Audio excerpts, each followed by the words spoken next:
Sa gitna ng pagpapatupad ng border plan ng Canada, idiniin po ng Immigration Canada ang mga ginagawang hakbang para masiguro ang integridad ng immigration system ng bansa para maiwasan ang panloloko o di makatotohanang representasyon sa mga aplikasyon. Kasabay ng Fraud Prevention Month ngayong Marso, alamin ang mga halimbawa ng fraudulent scheme sa immigration at paano ito maiiwasan. Sa report ni Teresa Redula.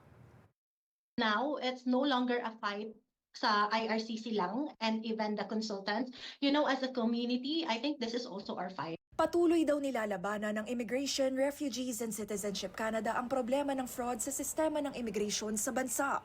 Bagay na ramdam din ng regulated immigration consultants. Pinaka-popular talaga is yung pagbebenta ng LMIA or kaya pamemeke ng mga job offers. Ideally, ang applicant wala talagang babayaran during the LMIA stage. Pero kadalasan, even some employers are involved, pinapabayaran nila yung LMIA. And then minsan naman, legit yung job offer, pero pagdating dito, wala palang trabaho. Isa rin sa mga itinuturong problema ni Piandong ang mga ghost consultant na anya ay naniningil ng libu-libong dolyar pero hindi otorisadong magrepresenta ng aplikante. Problema rin daw ang pagsumite ng peking proof of funds ayon kay Kaideki Kumoto. Para sa mga kababayan natin, sobra siyang naging widespread before to the point na nagkaroon ng mga red flag na mga financial institutions. Kasi ang nangyayari doon is nagkakaroon ng fake na bank account, meaning yung mga proof of funds na pinapakita nila hindi talaga, parang dummy lang siya.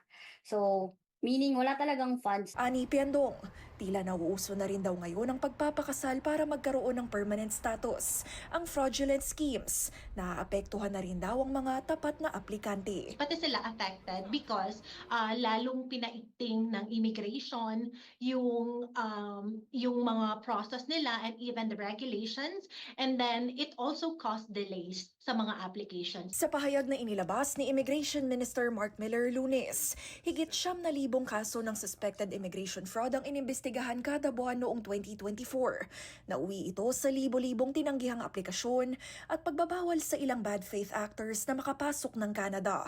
Pinatatag din daw ang mas mabigat na parusa para sa mga hindi tapat na immigration representatives at pagtanggal ng points mula LAMIA sa Express Entry System. Itong mga sinabi niya is implemented na siya eh. Siguro mas nagiging stricter lang yung implementation ngayon. The problem we're seeing is yung kapag ang isang fraudster is from the Philippines, kumbaga based sa Philippines, walang authority ang Canada, even the IRCC, to penalize that person. So that's one. Another thing also is yung information dissemination.